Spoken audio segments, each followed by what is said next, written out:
So it's my great pleasure to introduce our keynote for today. Reverend Dr. Adam Zach is a Jesuit priest who graduated in philosophy in Krakow, Munich and Rome, and in theology in Naples. Between 1990 and 1994, Father Zach was the rector of the Jesuit Formation House in Krakow. Between 1996 and 2002, he was the provincial of the South Poland Jesuit province, and between 2003 and 12, General Counsellor and Regional Assistant for Eastern Europe at the Jesuit Curie here in Rome. From 2008, he was the Regional Assistant to the newly created Assistance for Central and Eastern Europe. Since 2003, Father Zach has been the coordinator for the protection of children and youth with the Polish Bishops' Conference. In this role, he has developed the structures of safeguarding in the Church in Poland. In 2014, he was the founder and remains the director of the Child Protection Centre at the Jesuit University in Krakow. Father Zach co-organised the first international conference on sexual abuse in Poland and conducts safeguarding training in Poland and in several other Eastern European countries. As director of the Child Protection Centre, he co-organises postgraduate studies in the prevention of sexual violence against children and adolescents. Since 2004, Father Zach has been an active participant in the debate on the protection of minors in the Church and society in Poland. Please give a warm welcome to our keynote speaker, Father Zach.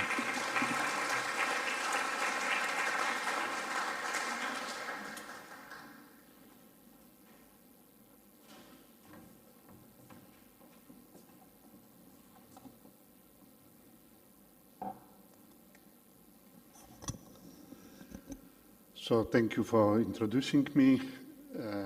I am happy to speak to you and happy with the fact that this international conference continues a work which was started with the Anglophone conference. Myself and Eva, my collaborator in Krakow, we experienced the benefits of such gatherings. So we have learned a lot during the years, the 5 or 6 years we have participated at the Anglophone conference, and I congratulate those who have continued the work, creating with a new approach, not more concentrated on the Anglophone world, but also on the other part of the world, which, as we see, have very different problems to. So with organizing, safeguarding, with answering this challenge of sexual abuse of minors and people. Vulnerable people, that is an immense challenge. You know that. 3 years ago, in May 19, 3 months after the Vatican Summit on sexual abuse in the Church, Pope Francis signed the motu proprio Vos estis lux mundi, which entered into force on June, at the beginning of June. It was one of the steps which many Catholics and the public opinion in general awaited from the Holy See, so that the Holy See addressed the question of responsibility, of accountability of the ecclesiastical superiors. But the impression that the realm with the novelty came quickly and was based on the ecclesial discernment during the Vatican Summit is apparent. If this had been the case, we would not have received a legal act ad experimentum. This act, we could imagine, were prepared more precisely. The other sign that this was a quick work on Velm, the other sign is the fact that during the months after Velm became a law for the church, there were two ex audiencia rescripts, especially one, this from 6th December, is the rescript promulgating the instruction on the confidentiality of legal proceedings, abolishing the pontifical secret, and clarifying the meaning of office confidentiality in canonical proceedings concerning allegations of sexual abuse of minors and vulnerable people by clergy. The same instruction prohibits the imposition of any obligation of silence on the person who files the report, on the victim, and on witnesses with regard to matters involving the case. With this legislative act, the accountability of church superiors, bishops, and major religious superiors, as well as the transparency of canonical proceedings, seemed assured.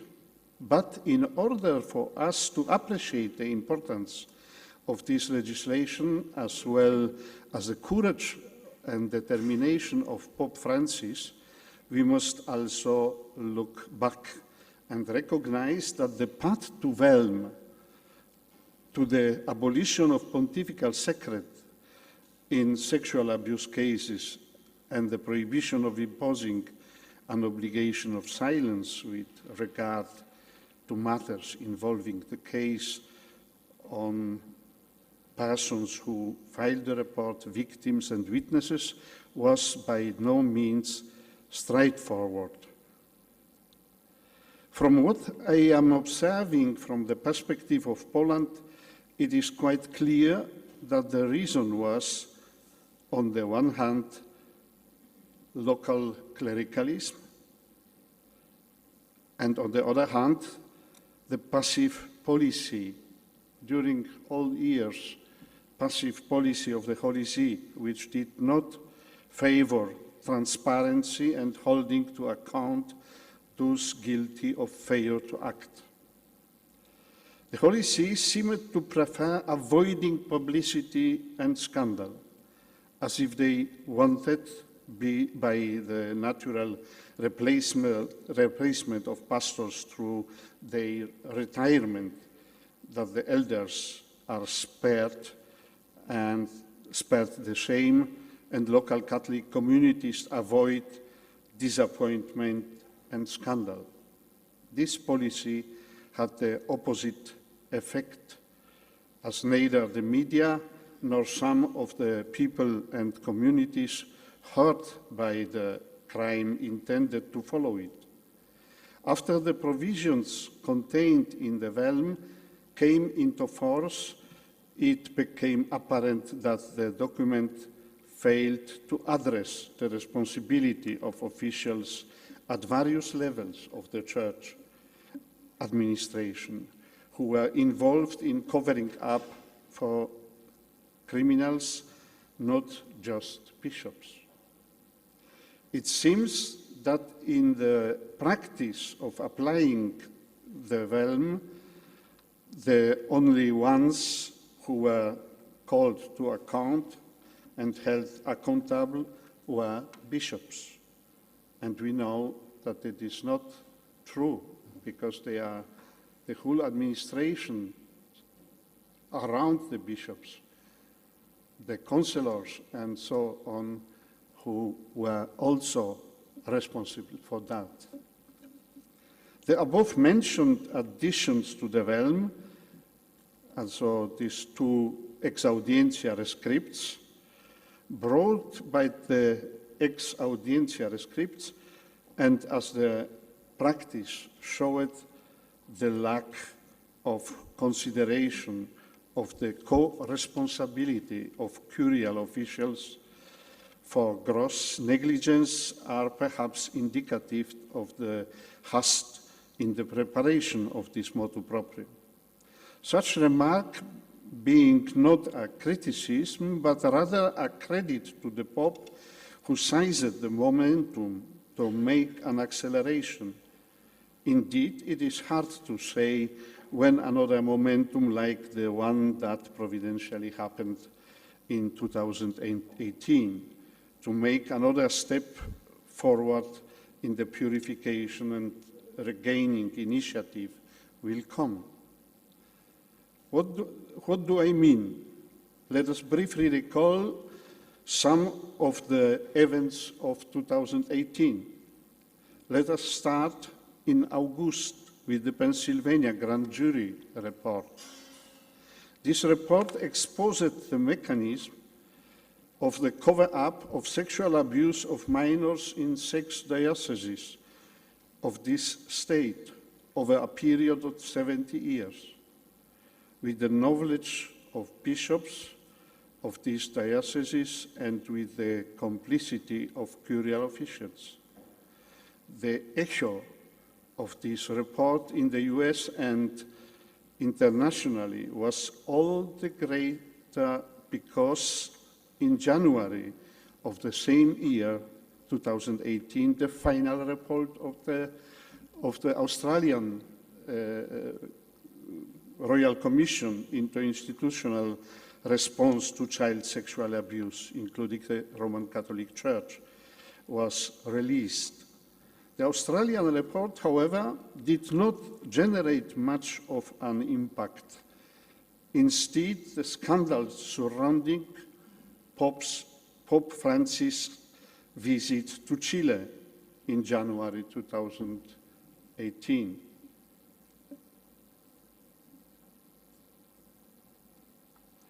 This scandal of Chile found its expression on the front pages of the media for several months, and not only in Latin America or Chile, but here in Europe, and I imagine also elsewhere. The apostolic visit to Chile ended in a climate of scandal due to the fact that the Chilean episcopate, to put it bluntly, had deceived the Holy Father, who had become heavily involved in the defense of the bishop of the Osorno diocese, who was accused by wronged people of covering up the sexual offenses of Father Fernando Caradima. And the Bishop of Osorno was not the only one to conceal the crime. On his return from Chile, Francis decided to have his envoys investigate into the matter. Upon their return, and having read the report of the hearings of the 64 witnesses and the legal and pastoral conclusions, he wrote to the Chilean bishops on April 8, "Now," I quote, "now, after a careful reading of the proceedings of this special mission, I believe I can affirm that the collected testimonies speak in a stark way, without additives or sweeteners, of many crucified lives, and I confess to you that causes me pain and shame." He also invited entire Chilean episcopate to Rome and himself apologized for his own error in judgment. I quote, "As for my own responsibility, I acknowledge and I want you to faithfully convey in that way that I have made serious mistakes in the assessment and perception of the situation, especially because of the lack of truthful and balanced information. Right now, I ask for forgiveness from all those I offended.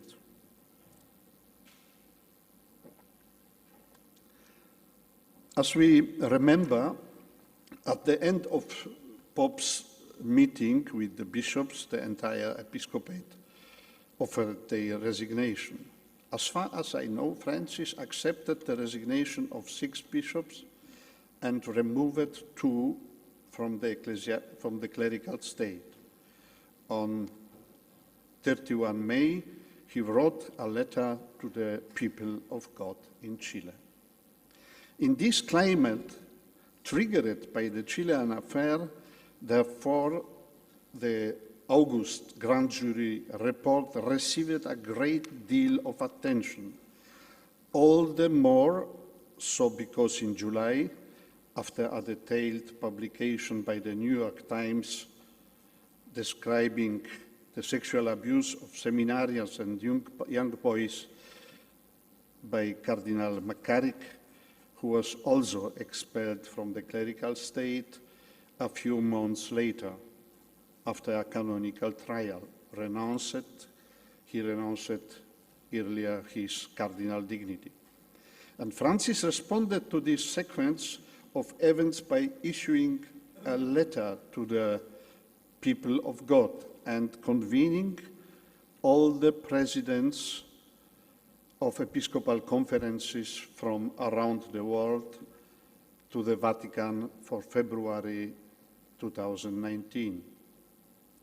After the Pennsylvania report, after the Chilean crisis, it became clear that the crisis in the Church entered in a second and very distressful stage that could be compared to that triggered in January 2002 by a series of publications by Boston Globe. Enough was simply enough. Whitewashing crimes and covering up for criminals, relativizing their wrongdoing is tantamount to complicity. In his letter to the people of God, the Pope points out that both the crimes by some clergy themselves and their concealment and relativization by superiors, which is an abuse of power and conscience, have their roots in clericalism, which makes the clerical state a caste shielding its own members. Clericalism is an attitude not only of the clergy, but also of the laity. It underlies many degenerations that are hurting the body of Christ, which is the Church, hurting those with whom Jesus identified himself. Whatever you did for me. And here, in my opinion, is the profound reason for which the Pope is addressing the whole people of God, and not just the bishops, to make us all aware that the pain of the victims which cries out to the heaven was long ignored, kept quiet, or silenced. This pain all the greater because concealed and now made public is for the Pope a sign that God has heard the cries of the wronged and has claimed them as his own according to his promise. I would like to draw your attention on one more thing. Only with the motu proprio vos estis lux mundi, the Church received an instrument which, although it needs some improvement, represents the first effective response to the diagnosis of the crisis formulated by John Paul II in his speech of April 2002 to the US Cardinals summoned to Rome.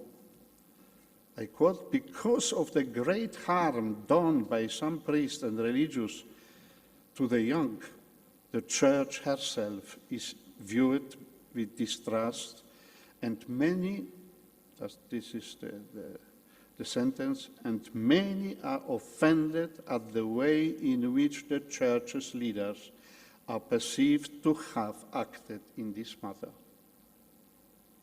It is worth asking and seeking an answer to the question of why it took as long as 17 years for the Holy See to begin to seriously address the responsibility of bishops for increasing the suffering and harm to victims by church superiors who failed to act. After all, disciplining and punishing bishops is the competence of the Holy See.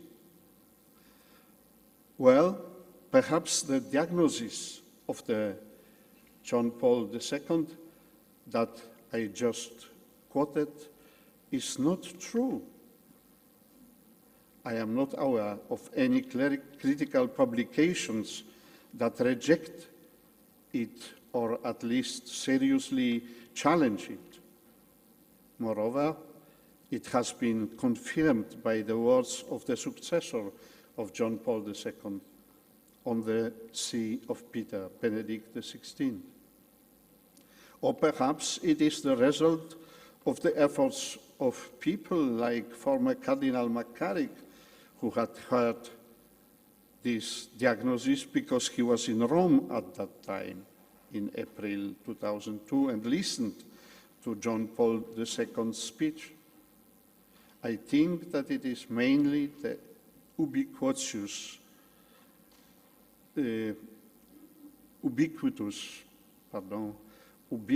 fear of admitting the Church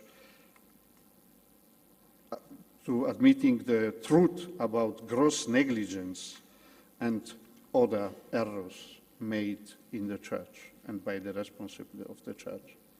This fear, the fruit of the weak faith, has deceived good people who want to serve God and has upset the scale of values. Pope Francis wanted to facilitate the path towards truth when he promulgated the motu proprio come una madre amorevole, as a loving mother, in 2016. It does not seem that this apostolic letter, apart from the hope that the Church will finally begin to purify itself by its own choice, motivated by faith and conversion of heart, has had any tangible effect. So the progress made by the publication and entry into force of the realm must not subdue to little faith and passivity. So what can be done? Let us listen to the remedy John Paul II proposed after giving the diagnosis I quoted before. I quote, "It must be absolutely clear to the Catholic faithful and to the wider community that bishops and superiors are concerned above all else with the spiritual good of souls. People need to know that there is no place in the priesthood and religious life for those who would harm the young. The expectation of the people of God, which speaks for the realm and to which John Paul II gave voice in 2002, is the expectation of holiness from the pastors. It is also the desire of many survivors. Indeed, the purification of the Church represents a great challenge for those who have been wronged. Pastors, by their holiness, are an effective help in the healing of survivors. So much pain, I quote, so much pain, so much sorrow must lead to a holier priesthood, to a holier episcopate, to a holier church. These and other words of John Paul II and his successors are essentially the criteria that should guide the revision of the realm after the time given ad experimentum has elapsed. I would like to confirm to confront two of these criteria with the practice of implementation of realm. The first is the spiritual good of souls. It is also an Ignatian expression, which is the highest criterion that bishops should follow, and in such a way that the faithful and the public have no doubt that this is so, that the spiritual good of souls come first. Therefore, the second criterion follows directly from the first one.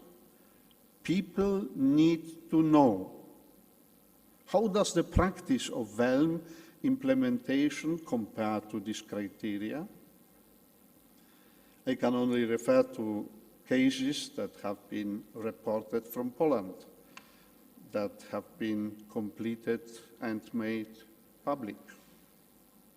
It is absolutely clear to me and to the public at large through the realm proceedings that the accused bishops, even if they made mistakes, were still guided by the spiritual good of the faithful when they took decisions on crimes reported to them, or when they were found guilty of negligence.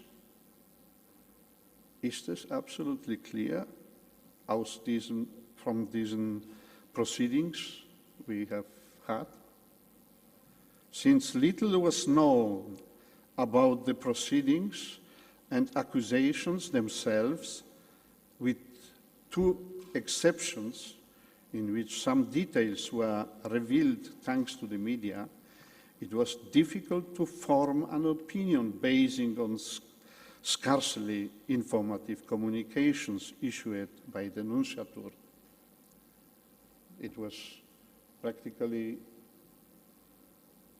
communication saying nothing about the facts, about what happened. How was the responsibility of the accused and condemned bishop? How was it composed? How was it defined?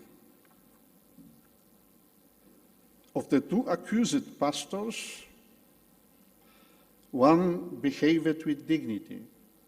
He reported himself to the Metropolitan, apologized publicly without trying to justify himself, and announced material compensation for the sake of prevention in the diocese where he had made a serious error of judgment in the case reported to him, thus opening the way for the perpetrator to harm more children.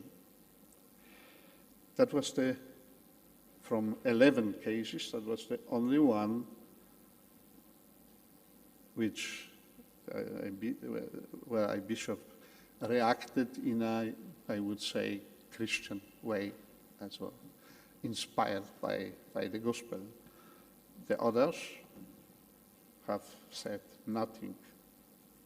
The other one, I want also to present the second case, which was the subject of a Sekielski Brothers documentary.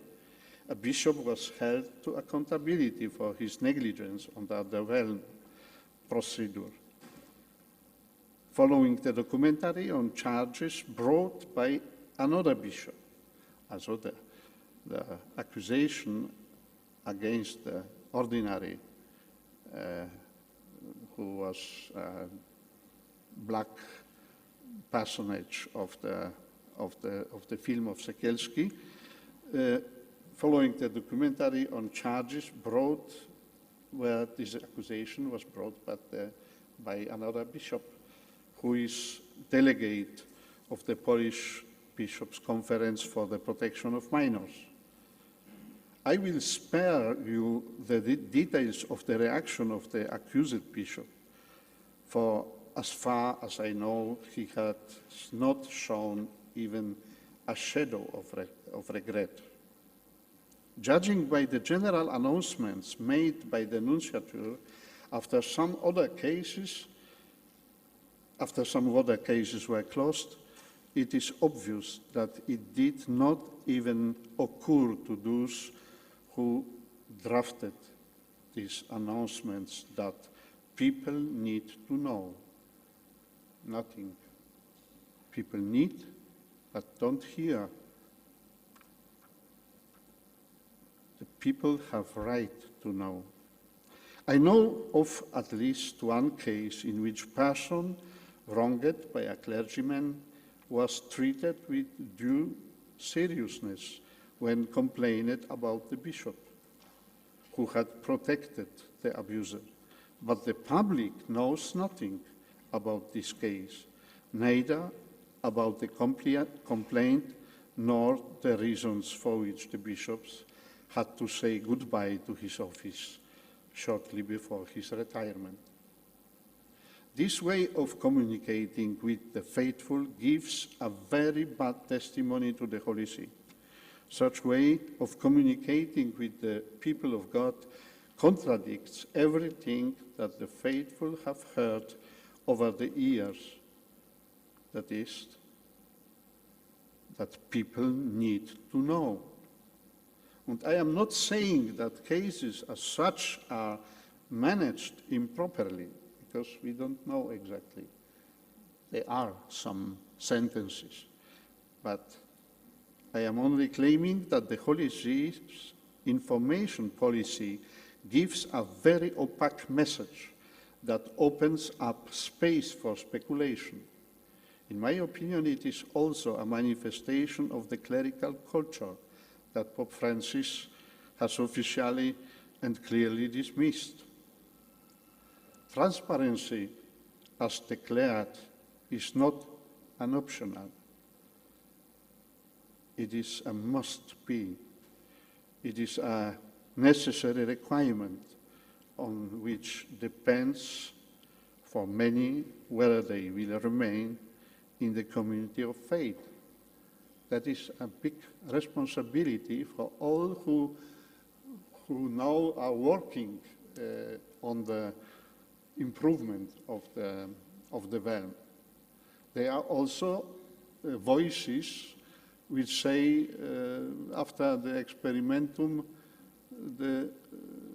this law realm should be abolished simply, but they are not so very numerous as I have heard. So there is to hope that we will receive an improved document, an improved act, legal act, which can help to avoid all these mistakes in communication, in dealing with the faithful as if they were a black massa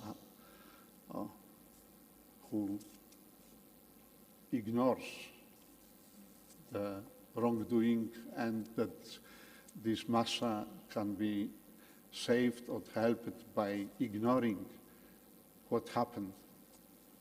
Ignorance is not a help. Thank you for your attention.